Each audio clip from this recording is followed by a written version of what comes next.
வணக்கம் friends, welcome to ஆல்மா channel. இன்றைக்கி நம்ம பார்க்க போகிறது வத்த குழம்பு. வத்த குழம்பு ஒரு முக்கியமான டிஷ்ஷில் ஒன்று. மீல்ஸில் வத்த குழம்பு இல்லைனால அது மீல்ஸ் ஃபுல்ஃபில் ஆகாது. வத்த குழம்பு நல்லா இல்லைன்னா அந்த சாப்பாடு அப்படியே ஒதுக்கி வச்சவங்களும் இருக்காங்க. வத்த குழம்புக்காக 2 ரவுண்டு வாங்கி சாப்பிட்டவங்களும் இருக்காங்க. அது என்னத்தான் சொல்கிறேன். இந்த வத்த குழம்பு எல்லாரும் சீக்கிரமாக வைக்க முடியாது, டேஸ்ட்டாக வைக்க முடியாது, எல்லாருக்கும் அந்த கைப்பக்கம் வராது அப்படின்னு சொல்லியிருக்காங்க. எனக்கு உண்மையாக தெரியல. பட் இந்த வத்த குழம்பை ரொம்ப ஈஸியாகவும் டேஸ்ட்டாகவும் சீக்கிரமாகவும் எப்படி வைக்கன்னு சொல்லிவிட்டு நம்ம இந்த வீடியோவில் பார்க்க போகிறோம். இதை பார்த்து ட்ரை பண்ணிவிட்டு டேஸ்ட் எப்படின்னு சொல்லிவிட்டு நம்ம கமெண்ட்ஸில் போடுங்க. வாங்க வீடியோக்குள்ளே போகலாம். ஹாய் ஆல்மா வியூவர்ஸ், இன்றைக்கி பார்க்க போகிறது டேஸ்டியான வத்த குழம்பு. வத்த குழம்புக்கு தேவையான பொருளை பார்க்கலாமா? இப்போது சின்ன வெங்காயம் ஒரு கைப்பிடி அளவு, பூண்டு ஒரு கைப்பிடி அளவு, ஒரு முருங்கைக்காய் அரைஞ்சி வச்சுருக்கேன். இது மணத்தக்காளி வத்தல். மணத்தக்காளி வத்தல் வந்து வயிறு புண்ணுக்கு நல்லது, அதனால தான் இதை சேர்க்குறேன். கருவேப்பிலை கொஞ்சம், தக்காளி சின்னதாக 2, ஒரு எலுமிச்சை சைஸில் புளி, அதை நான் ஊற வச்சு கரைச்சி வச்சு எடுத்து வச்சுருக்கேன். சட்டி காஞ்சிருச்சு. இப்போது நல்லெண்ணெய் ஊற்றிக்கோங்க. நல்லெண்ணெய் செஞ்சால் தான் இந்த வத்த குழம்பு டேஸ்ட்டாக இருக்கும். எண்ணெய் காஞ்சிருச்சு. இப்போது வெந்தயம் போட்டுக்கோங்க. வத்த குழம்பு இல்லையா, அதுக்கு வெந்தயம் போட்டால் கொஞ்சம் குளிர்ச்சியாக இருக்கும். கடுகு வேண்டாம், பயன்படுத்த வேண்டாம். வெந்தயம் பொரிஞ்சிருச்சு. இப்போது பூண்டு போட்டுக்கோங்க. ஃபஸ்ட்டு பூண்டு போட்டுக்கிட்டிங்கன்னா நல்ல மணமும் நல்லா வதங்கி நல்லாயிருக்கும்.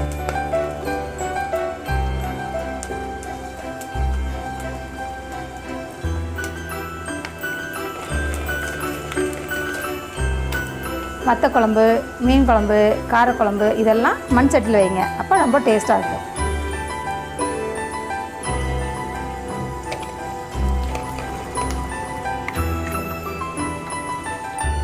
இப்போ பூண்டு வதங்கிருச்சு. இது பாருங்கள், சின்ன வெங்காயமும் கருவேப்பிலையும் ஒன்றா போட்டுறேன்.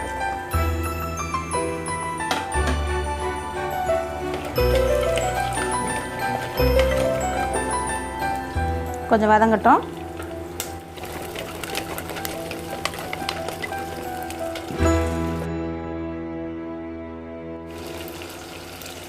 இப்போ பாருங்கள், வெங்காயம் பூண்டு எல்லாம் நல்லா வதங்கிடுச்சு. இப்போது இந்த மணத்தக்காளி விதை வச்சுருந்தோம் இல்லையா, வத்தல், அந்த வத்தலை இது கொட்டுறோம். அது கூடவே இந்த முருங்கைக்காய் சேர்த்துடலாம். இப்போது இது நல்லா வதங்கிடுச்சு. இப்போது இந்த தக்காளி போட்டுக்கலாம். இது கூடவே உப்பு சேர்த்துக்கலாம். தேவையான அளவு உப்பு சேர்த்துக்கோங்க.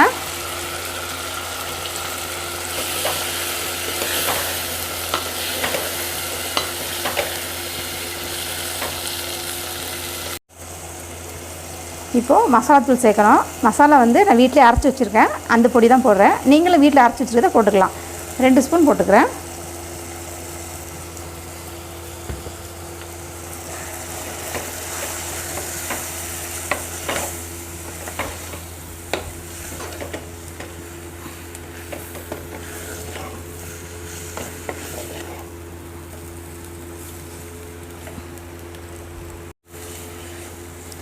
நல்ல மசாலாலாம் போட்டோன்னே நல்லா வாசனையாக தூக்கலாக நல்லாயிருக்கு.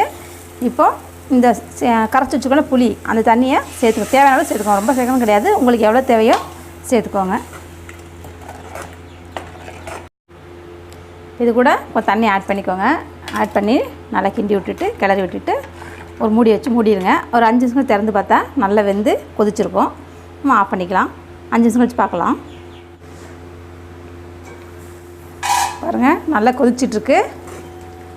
இன்னும் கொஞ்சம் கொதிக்கட்டும். கொதிச்சிச்சுன்னா முருங்கைக்காய் வெந்துடும். அப்படியே ஆஃப் பண்ணிக்கலாம்.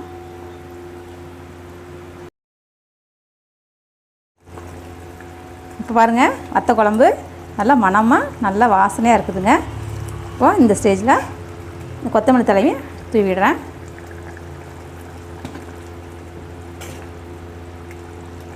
பாருங்கள், இந்த முருங்கைக்காய் நல்லா வெந்துருச்சு, கலரே மாறிடுச்சு. பாருங்கள், வெங்காயம் நல்லா வதங்கி நல்லா வாசனையாக இருக்குதுங்க, நல்லா மணக்குது.